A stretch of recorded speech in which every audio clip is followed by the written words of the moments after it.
ઓમ શ્રી ગણેશાય નમઃ। જય શ્રી કૃષ્ણ મિત્રો। આજે હું સરસ મજાના રહસ્યની વાત કહેવા જઈ રહી છું, રાધાજી અને રૂક્ષ્મણીજીની। અસલમાં કોણ હતું લક્ષ્મીજીનો અવતાર? રાધાજી હતા કે રૂક્ષ્મણીજી હતા? જો રૂક્ષ્મણીજી લક્ષ્મીજીનો અવતાર છે તો રાધાજી કોણ છે? એ કોનો અવતાર છે? અને એના જન્મને લઈને જે રહસ્ય છે, કેવી રીતે, ક્યાં જન્મ થયો, એ બધું જ આ વિડીયોમાં હું કહેવા જઈ રહી છું। તો મારો વિડીયો અંત સુધી તમે જરૂર સાંભળજો, મારી નમ્ર વિનંતી છે। મોટા ભાગના લોકો નહીં જાણતા હોય કે લક્ષ્મીજીનો અવતાર રાધાજી છે કે રૂક્ષ્મણીજી। જો રાધાજી કૃષ્ણ ભગવાનનો પ્રેમ છે ને, તો રૂક્ષ્મણીજી કૃષ્ણ ભગવાનની અર્ધાંગીની છે। કૃષ્ણ ભગવાન આ બંનેને બહુ પ્રેમ કરે છે। તો એવામાં લોકોના મનમાં એવો વિચાર તો આવતો જ હશે કે જો ભગવાન કૃષ્ણ વિષ્ણુ ભગવાનનો અવતાર છે અને માતા રૂક્ષ્મણી દેવી લક્ષ્મીનો અવતાર છે, તો રાધાજી કોણ છે અને આ કોનો અવતાર છે? આ બંનેમાં અંતર શું છે અને આ બંનેથી જોડાયેલા કયા રહસ્ય છે? આ વાતથી ઘણા લોકો અજાણ છે, તો આપણે જાણીશું આ વિડીયોમાં આ રહસ્ય। મિત્રો, આપણે સૌથી પહેલાં જાણીએ માતા રૂક્ષ્મણી વિશે। ભગવદ્ ગીતા અને મહાભારત અનુસાર અને બીજા બધા આપણા હિન્દુ ધર્મના જે ધાર્મિક ગ્રંથો છે, તેમાં રૂક્ષ્મણીને દેવી લક્ષ્મીનો અવતાર માનવામાં આવે છે। મહાભારતમાં ઉલ્લેખ થયો છે કે રૂક્ષ્મણી વિદરના રાજા ભીષ્મકની પુત્રી હતા। ભીષ્મક મગધના રાજા જરાસંઘના જાગીરદાર હતા। રૂક્ષ્મણીજીને શ્રી કૃષ્ણ ભગવાન સાથે પ્રેમ થઈ ગયો હતો, માટે રૂક્ષ્મણીજીએ ભગવાન સાથે લગ્ન કરવાની ઈચ્છા વ્યક્ત કરી તેમના પિતાજી અને તેમના ભાઈઓ સામે। પણ રૂક્ષ્મણીજીના સૌથી મોટો ભાઈ રૂકમી દુષ્ટ રાજા કંસના મિત્ર હતા, જે કંસને શ્રી કૃષ્ણ ભગવાને વધ કરી નાખ્યો હતો, અને આ માટે રૂકમી આ લગ્નની વિરુદ્ધ હતા। અને રૂકમીની એવી ઈચ્છા હતી કે રૂક્ષ્મણીના લગ્ન શિશુપાલ સાથે થાય, તેમની એવી ઈચ્છા માટે હવે તેમના પરિવારવાળા તેના રૂકમી ભાઈ રૂક્ષ્મણીજીના માનતા ન હતા ભગવાન સાથે લગ્ન કરવાનું, માટે રૂક્ષ્મણીજીએ શ્રી કૃષ્ણ ભગવાનને પત્ર લખ્યો। રૂક્ષ્મણીજીએ ભગવાનને પત્ર લખ્યો અને એનો પ્રેમ જાહેર કર્યો, એટલે ભગવાન શ્રી કૃષ્ણએ રૂક્ષ્મણીનો પ્રેમ પત્ર સ્વીકાર કર્યો અને રૂક્ષ્મણીજીનું સાથે લગ્ન કરવાનું તેણે નક્કી કર્યું, અને પછી તેમનું હરણ કરી અને લગ્ન કરી લીધા માતા રૂક્ષ્મણી સાથે। હવે મિત્રો, આપણે વાત કરીએ શ્રી રાધાજીની। હવે મિત્રો, આપણે તેમના વિશે જાણવા માટે ત્રેતા યુગમાં જવું પડશે। મિત્રો, તમે તો એ જાણતા જ હશો કે શ્રી રામ, લક્ષ્મણ અને સીતાજીના અયોધ્યા પાછા આવ્યા પછી શ્રી રામે એક ધોબીના કહેવાથી માતા સીતાનો ત્યાગ કરી દીધો હતો, અને એના કારણે માતા સીતાને કેટલાય વર્ષો સુધી જંગલમાં, વનમાં, આશ્રમમાં રહેવું પડ્યું હતું। અને પછી થોડા સમય પછી શ્રી રામજીએ અયોધ્યામાં તેમના ભવનમાં, મહેલમાં એક શ્વેત યજ્ઞ કરાવ્યો।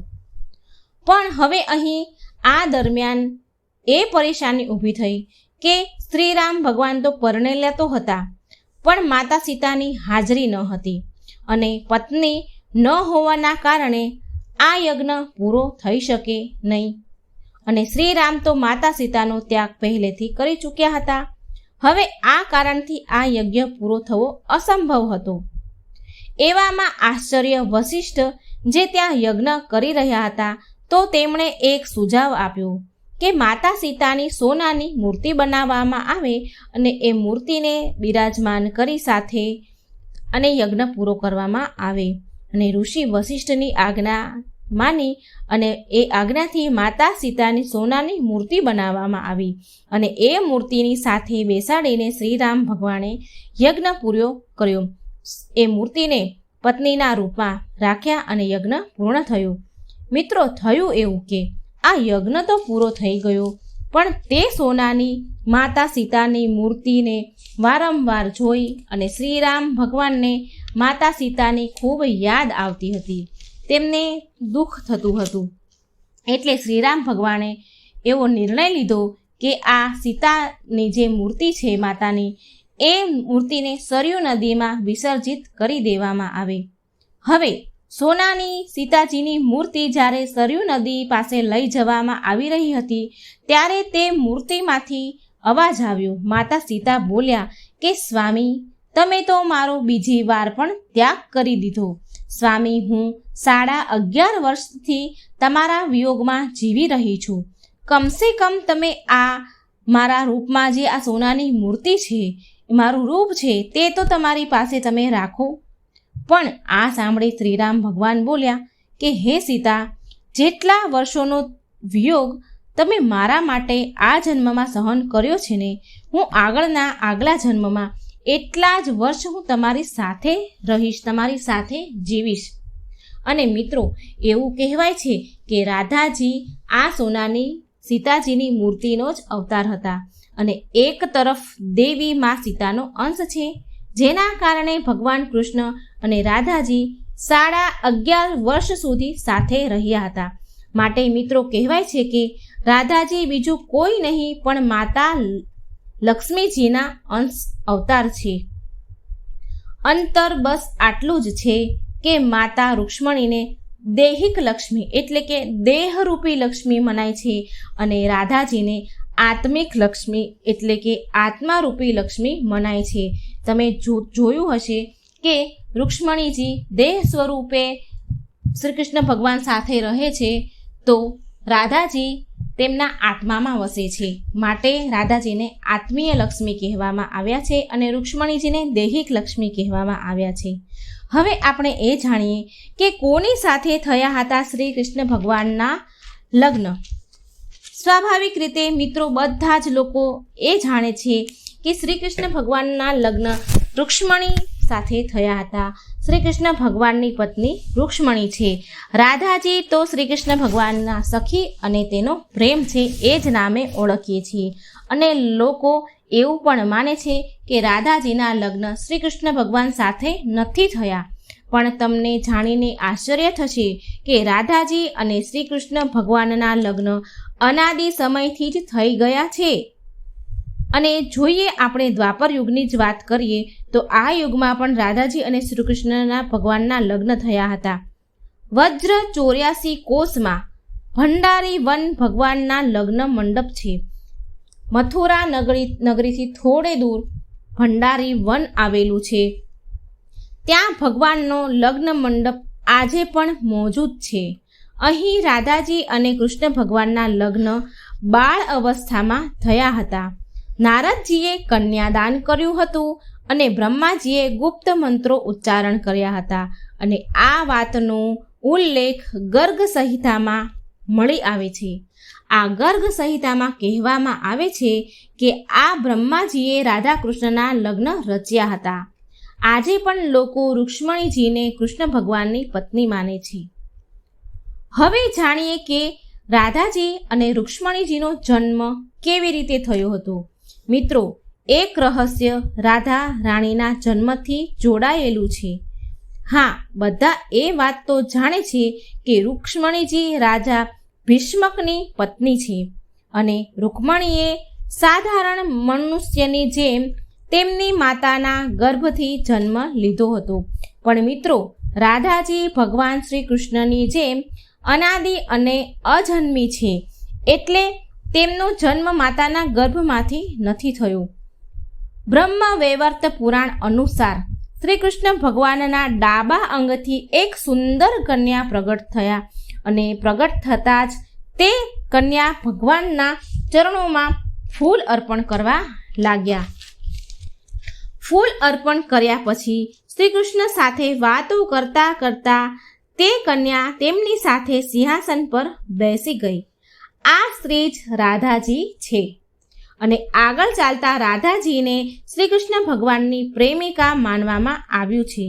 શ્રી કૃષ્ણ ભગવાનનો વિરહ કેમ સહન કરવામાં આવ્યો, તો આપણે એ જાણીએ. મિત્રો, બધા એ તો જાણે છે કે રાધા અને કૃષ્ણ બંનેને વિરહ સહન કરવો પડ્યો હતો, પણ મિત્રો શું તમે જાણો છો કે રૂક્ષ્મણીજીને પણ વિયોગ સહન કરવો પડ્યો હતો અને એક કારણ શું હતું? તો આપણે જાણીએ. આ વાત બહુ ઓછા લોકો જાણતા હશે. મિત્રો, રામચરિત માનસમાં બાલકાંડ અનુસાર એકવાર વિષ્ણુ ભગવાને નારદજી સાથે છલ કર્યો હતો.